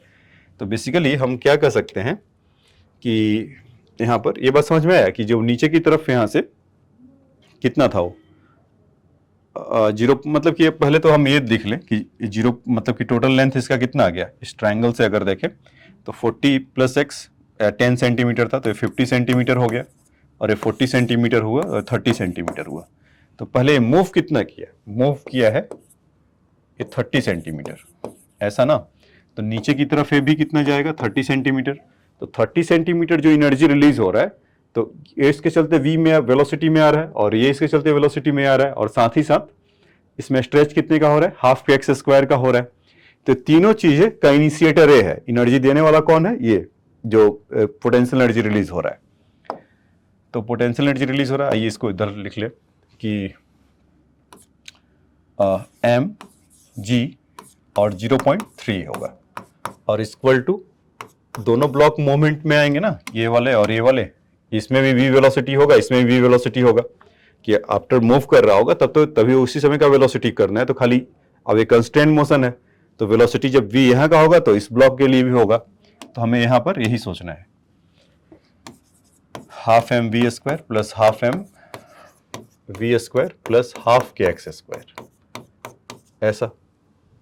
तो यहाँ से कितना हो जाएगा एम जी, या जी का वैल्यू 10 ले लेते हैं, तो कितना हो जाएगा ये 3m हो जाएगा, equal to M we square, half half तो एम वी स्क्वायर हो गया, ऐसा, और प्लस 1/2 के का वैल्यू तो हमें पता था 40, और x हमें कितना स्ट्रेच लाए थे वो तो अभी देखा 0.1, तो 0.1 का स्क्वायर 0.01 हो जाएगा। अब इसको थोड़ा सॉल्व कर लिया जाए, तो मास 0.32 था, तो यहाँ से कितना हो जाएगा 0.96.32 वी स्क्वायर, तो यहाँ से 20 हो गया, तो ये कितना हो जाएगा 0.20, ये इधर आ जाएगा, तो V square equal to 0.96 minus 20, तो कितना हो गया 0.76 अपॉन 0.32, ऐसा। तो पॉइंट से हटा लीजिए, तो यहाँ से आपका मिल जाएगा V square equal to under root of, अब 32 टू या कितना होता है 64 ऐसा। तो यहाँ से कितना बचा ये 12, तो 12 में डॉट लगाएं 120, 32 3 जा 96, उतना ही होगा। तो 2.3 और सो ऑन मान लो, अगर ये 2.25 होता तो कितना अच्छा होता, तो हाँ उतना ही है। तो इसको हम नियरली क्या कर सकते हैं कि 1.5 मीटर पर सेकेंड, आप आंसर देखेंगे तो आपको 1.5 मीटर पर सेकेंड भी मिलेगा। ठीक है बच्चों, तो इसमें आपको सीखने को मिला बहुत कुछ, मतलब कि अगर ज्योमेट्री के वाइज से देखा जाए तो क्या क्या मिला। एक तो ये कॉस थीटा निकालने का कि हुआ होगा, तो बस आपको ये इमेजिनेशन विजुअलाइजेशन करना था कि खींचा होगा तो फिर क्या हुआ होगा, तो ऐसा हुआ था। तो उसका ये वाला कंपोनेंट के एक्स कॉस थीटा और एम जी का जब हुआ होगा तो उस समय नॉर्मल फोर्स जीरो हुआ होगा। तो उसमें फिजिक्स और थोड़ा बहुत ज्योमेट्री दोनों को मिक्स किए, तो वहाँ से हमें कितना इल्यूमिनेशन था, एक्स का वैल्यू पता चल गया।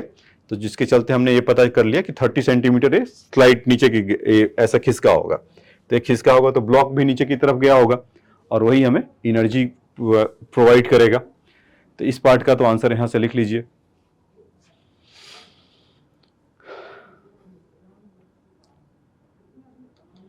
ठीक है, अब इसका दूसरा पार्ट फिर लिख लीजिए। कॉस थीटा का वैल्यू कैसे आया, ऐसे आया।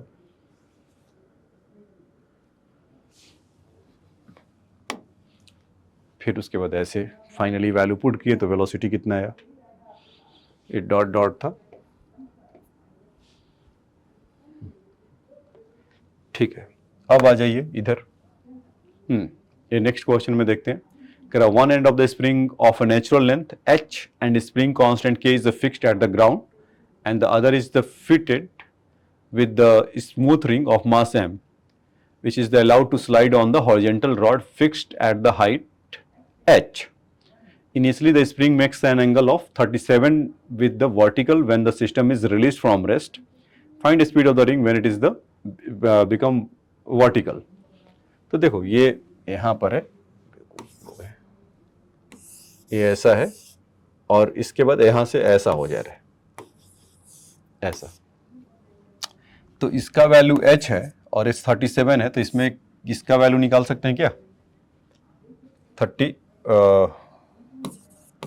cos 37 equal to h upon that much, means इसको x मान लेते हैं पहले। तो x का वैल्यू कितना हो जाएगा, h अपॉन cos 37 इज 0.8, इसका 0.8 का वैल्यू हो जाएगा 4/5, तो ऊपर जाकर हो गया 5/4h, ऐसा ना।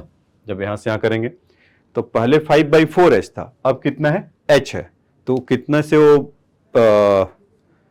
कंप्रेस हो रहा है, तो हम यहाँ से बोल सकते हैं ना, या कितने से कंप्रेस हो रहा होगा h बाई, या सॉरी 5/4h था, अब वो हाँ कंप्रेस ही हो रहा है कि h/4 कंप्रेस हो रहा होगा, तो उसका जो एनर्जी हो रहा होगा उसमें जा रहा होगा, किसमें, पोटेंशियल एनर्जी, और वो आपको काइनेटिक एनर्जी में वहां पर दे रहा होगा।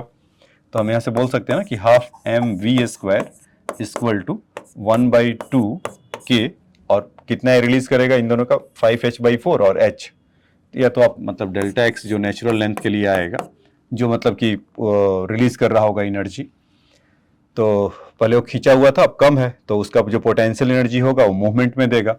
तो 5h/4 माइनस h, तो यहाँ से क्या मिला h/4, तो h/4 का वैल्यू यहाँ पर रख देंगे, तो ये कितना हो जाएगा h बाई मतलब हाफ के एक्स स्क्वायर, इतना एनर्जी रिलीज कर रहा होगा बाई 16। तो 1/2 की अपने घर गया, तो हमें क्या पूछा, तो फाइंड द स्पीड। तो v इक्वल टू कितना हो जाएगा, is the square root of km, ऐसा, और यहाँ से h/4 और आ गया, तो इतना मिला, तो under root k/m into h/4। तो इस क्वेश्चन का आंसर था बच्चों। तो सिंपली आपको समझना था कि कितना वो रिलीज कर रहा है हाइट। ठीक है, अब नोट डाउन कर लो आप लोग।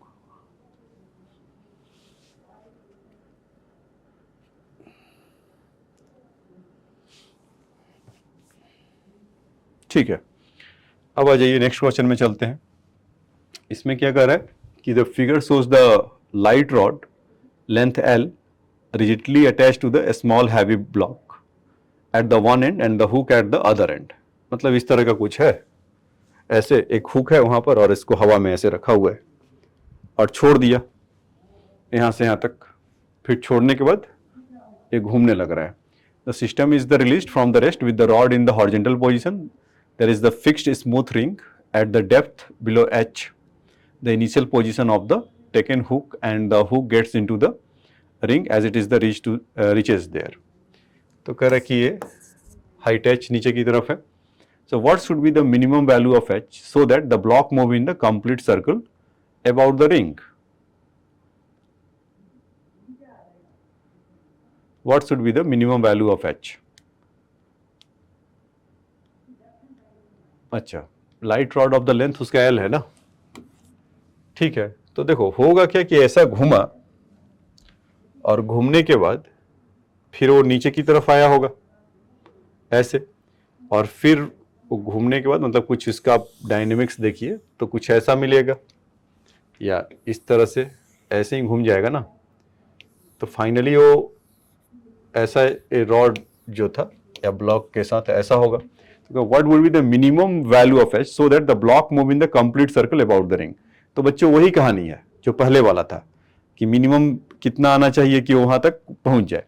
तो यहां से यहां तक खाली पहुंचाना है, लूपिंग द लूप नहीं होना है. लूपिंग द लूप होगा तो अलग से क्वेश्चन में उसको फ्रेम कर देता हूं. तो बेसिकली क्या होगा कि इसका जो पोटेंशियल एनर्जी होगा, देखो यहां पर पार्टिकल रेस्ट में था, बिल्कुल रेस्ट में था, तो इसका काइनेटिक एनर्जी यहां पर शून्य होगा. और जब कितना उसका यहां पर जाए तो यहां भी पार्टिकल रेस्ट में है, मतलब ब्लॉक रेस्ट में होगा.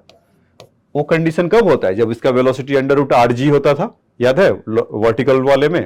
ये लूपिंग द लूप वाला कंडीशन है कि इसके वर्टिकल पोजीशन पे रुकता नहीं था, वो मूव करते रहता था. और मिनिमम वेलोसिटी कितना देते थे? 5 RG. तो वो बातें हैं. तो वेलोसिटी जब यहाँ पर 0 हो रहा होगा तो काइनेटिक एनर्जी का तो कोई चक्कर है ही नहीं कि जब यहाँ पर इनिशियली 0 था और फाइनली 0 है तो change in kinetic energy small शून्य माइनस शून्य शून्य ही है या शून्य है ही है. तो यहाँ से जो पोटेंशियल एनर्जी को मिलेगा ये पूरा इसको लूप यहाँ तक पहुंचाने में लगेगा. और इसका लेंथ कितना है बच्चों? L. तो इनिशियल कितना है? mgh. और फाइनल कितना इसको करना है? mgl. तो mg gg कैंसिल होगा तो h इक्वल टू L हो जाएगा. ठीक है. अब देखिए इसी क्वेश्चन में क्या रहता कि अगर पूछा रहता कि what should be the minimum height, it should be the looping the loop. तो उस केस में आपको बस इतना ध्यान रखना होता कि ऐसा, ये सेम क्वेश्चन कि ऐसा हुक में इसका ऐसा है और यहाँ पर आपका हुप है. तो इसमें जब वो फंसता है यहाँ पर ऐसे गिरने के बाद और फिर उसके बाद ऐसा लूपिंग द लूप होने लगता. लूपिंग द लूप मतलब ये घूमते रहता. मतलब उस हाईएस्ट पॉइंट पर आपको बस ये सोचना था कि इसका जो वेलोसिटी है अंडर रूट GL होगा, क्योंकि स्ट्रिंग का लेंथ जितने का सर्कल बना रहा होगा L का, तो उस समय उसका हाइट कितना होगा. क्वेश्चन समझ में आया बच्चों कि मिनिमम हाइट कहां से छोड़े कि उसके बाद वो हुप में फंसे और उसके बाद वो गोल गोल गोल ऐसा घूमने लगे या पूरा सर्कल बने. अभी तो क्या है कि आप कह रहे होंगे कि सर अभी भी तो कंप्लीट सर्कल बन रहा है. एग्जैक्टली बन रहा है कंप्लीट सर्कल, बट लेकिन वो एक बार खाली जाएगा और जाके रुक जाएगा. अभी क्या होगा कि ये गोल गोल ऐसा घूमने लगेगा, जो मैं कंडीशन बोल रहा हूं लूपिंग द लूप के लिए. वहां हाईएस्ट पॉइंट पे जब वो पहुंचता है तो उसका वेलोसिटी 0 होता है. किस केस में? जो पिछले वाला क्वेश्चन गया कंप्लीट द सर्कल के लिए. अभी जो लूपिंग द लूप जब होता है तो हाईएस्ट पॉइंट पे भी वो मूव करते रहता है और उसका वेलोसिटी होता है अंडर रूट RG. और इस केस में इसका लेंथ इसका L है तो अंडर रूट GL होगा. तो उस केस में पोटेंशियल एनर्जी देखिए mgh होगा इतना, और वो कन्वर्ट हो रहा होगा तो mgl होगा प्लस वहां पर अगर L हाइट पे फाइनल पोटेंशियल एनर्जी है एंड दैट टाइम उसका कुछ मोशन होगा तो 1/2 अंडर रूट LG. तो यहाँ से कितना हो जाएगा? GL ऐसा. तो यहाँ से आप mg को हटा दीजिए तो h का वैल्यू कितना हो गया? 3L/2. ठीक है.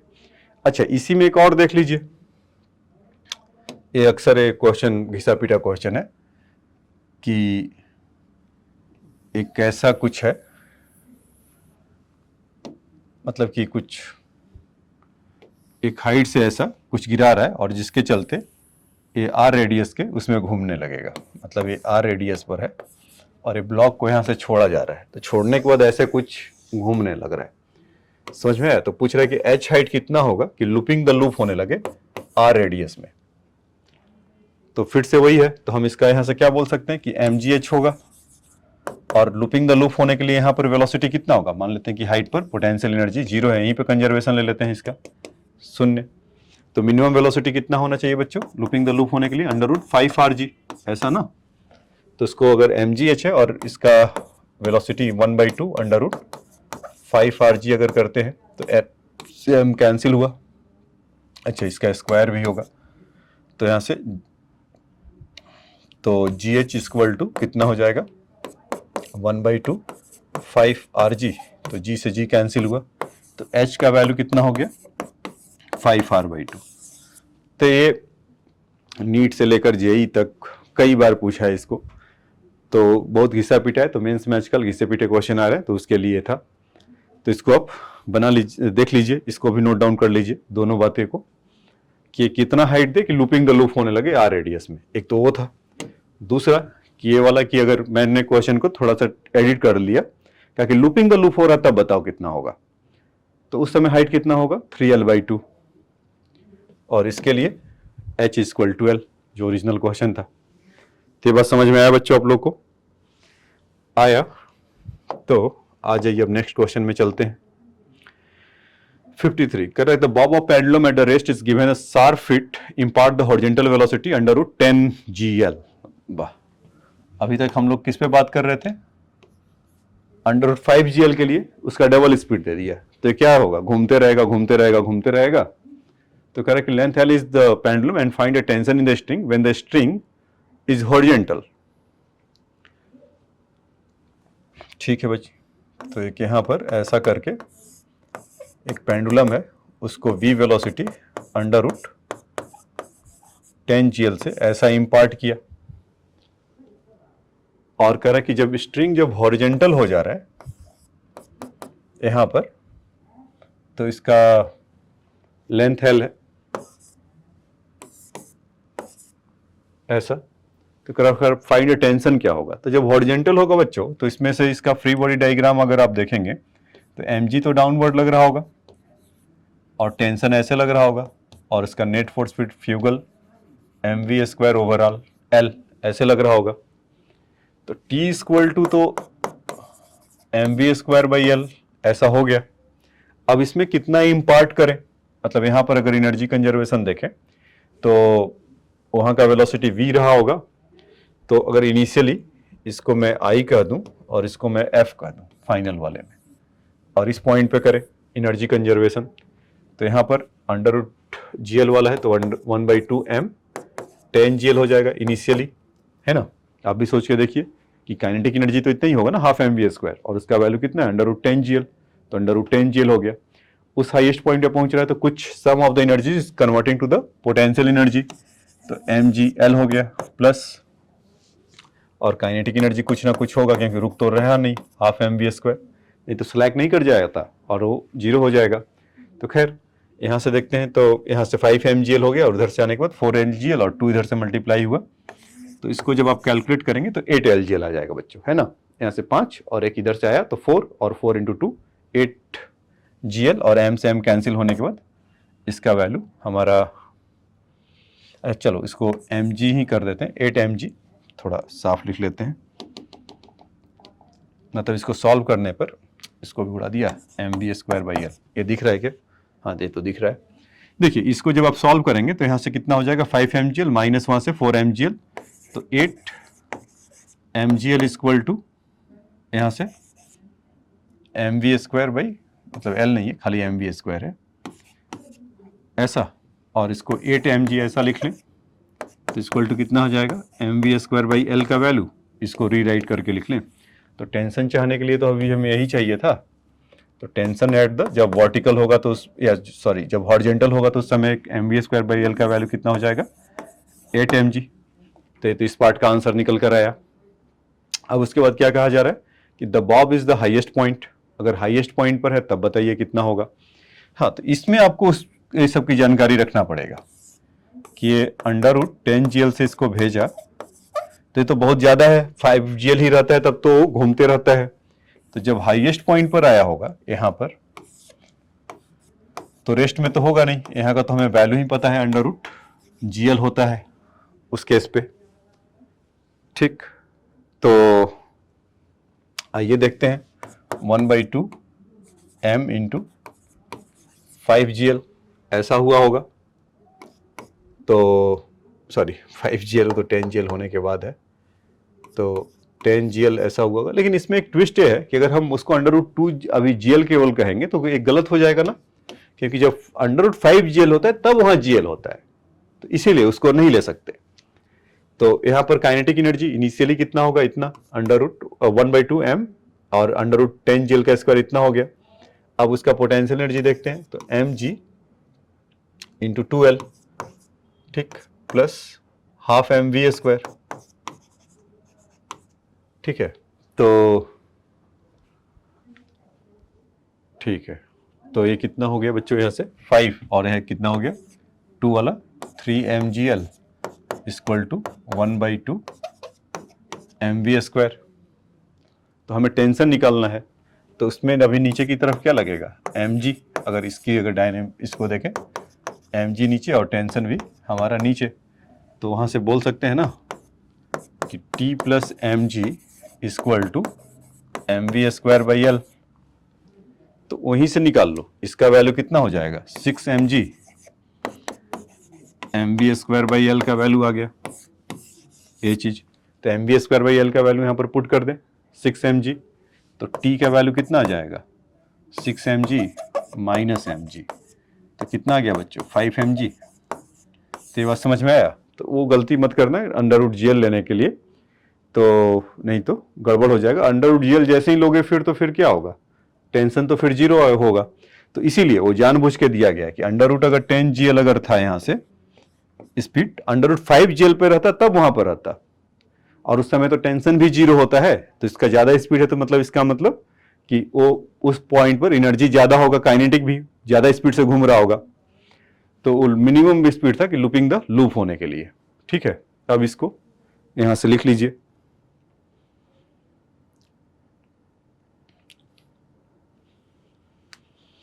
ठीक है। तो इसका दूसरा पार्ट और ले लेते हैं। तीसरे पार्ट में क्या बोला है कि string make an angle of 60 degree from the vertical. हाँ, यहां पर आइए। तो ये सब जितना भी हमने पीछे मेहनत किया था, मतलब कि जो वर्टिकल सर्कल वाला बनाकर आया था, तो उसके चलते इतना स्मूथली हो पा रहा है बच्चों, और मैं आपको उतना आसानी से कन्विंस कर पा रहा हूं क्योंकि मेरे दिमाग में है कि मैंने आपको ऑलरेडी एक्सप्लेन कर चुके हैं। तो जो बच्चे देखते हुए उसको आ रहे होंगे तो उनको तो एकदम मक्खन की तरह लग रहा होगा। जो अभी डायरेक्ट यहीं से स्टार्ट करे, बीच से रेंडमली कहीं यहाँ से स्टार्ट किए हैं, तो उनके लिए रिक्वेस्ट है, नहीं समझ में आ रहा है तो जाकर पीछे जाकर देखिए, तो आपको भी फिर स्मूथली नजर आने लगेगा। तो अभी क्या कर रहा है कि फ्रॉम द 60 डिग्री, उस समय का टेंशन बताइए जब वो 60 डिग्री बनाए, ये ऐसा हो रहा होगा,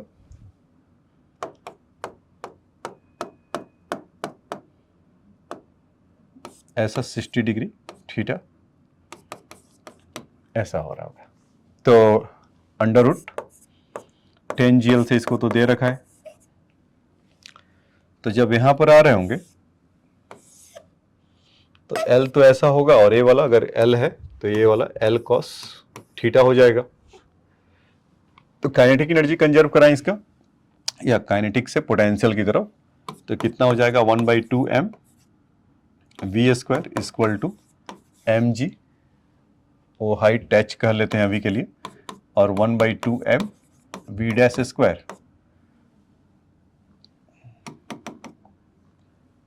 v0 कर देते हैं।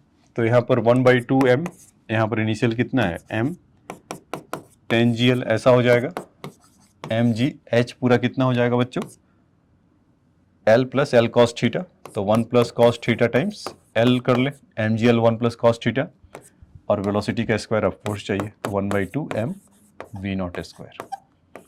तो पहले इसको यहाँ से कितना हो जाएगा 5 mgl ऐसा, और mg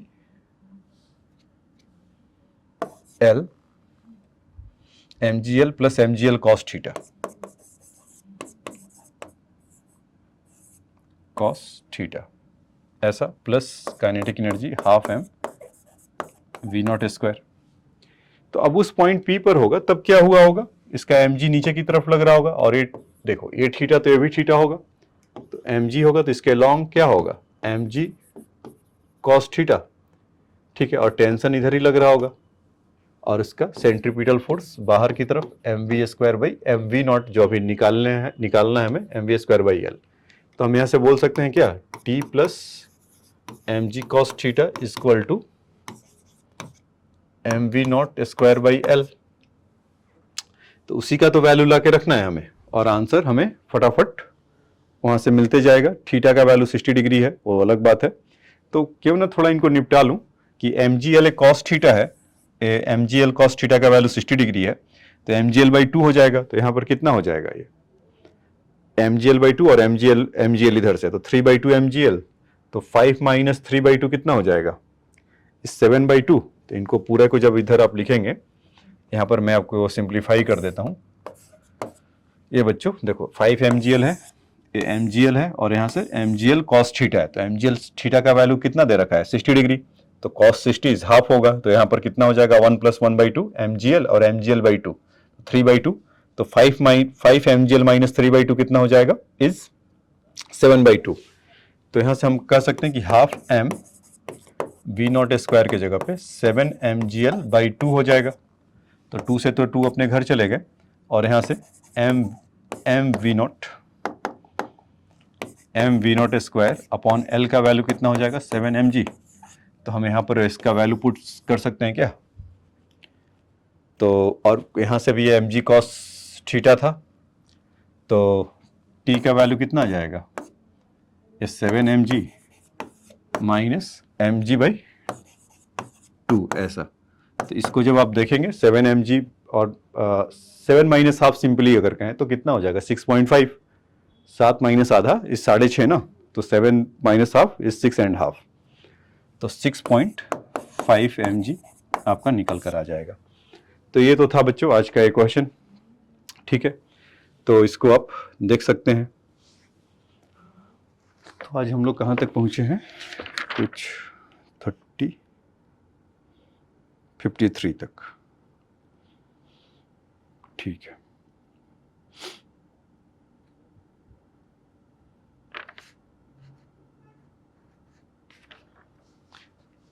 ठीक है बच्चों, तो इसको नोट डाउन कर लीजिए। तो इसमें आपको सीखने को और ज़्यादा मिला होगा। इसमें 3 अलग अलग पॉइंट हैं।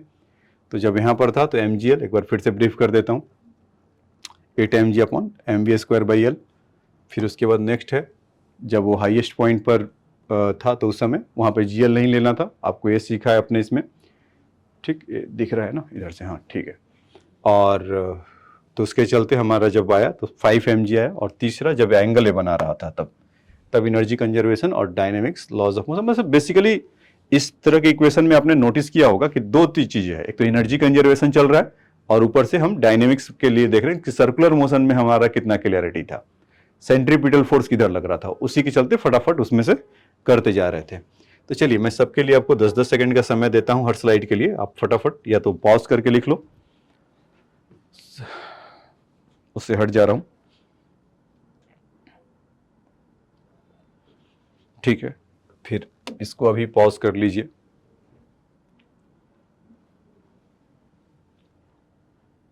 फिर इसके बाद इसको कर देख लीजिए, ठीक है बच्चों। तो आज का लेक्चर को यहीं पर रोकते हैं। आज यहाँ पर यहीं पर रोकते हैं, और इसके आगे का अभी आज 53 तक है। क्वेश्चन टोटल कितने, 64, तो नहीं 53 है। तो यहाँ से 10-11 क्वेश्चन और है। तो नेक्स्ट क्लास में जब हम लोग मिलेंगे तो इसको पहले कंप्लीट करेंगे, और फिर उसके बाद और भी जो एक रह गया है कुछ इक्विलिब्रियम वाले क्वेश्चन जो कि यहाँ पर डिस्कस नहीं किया हुआ है, और वो उधर आता है।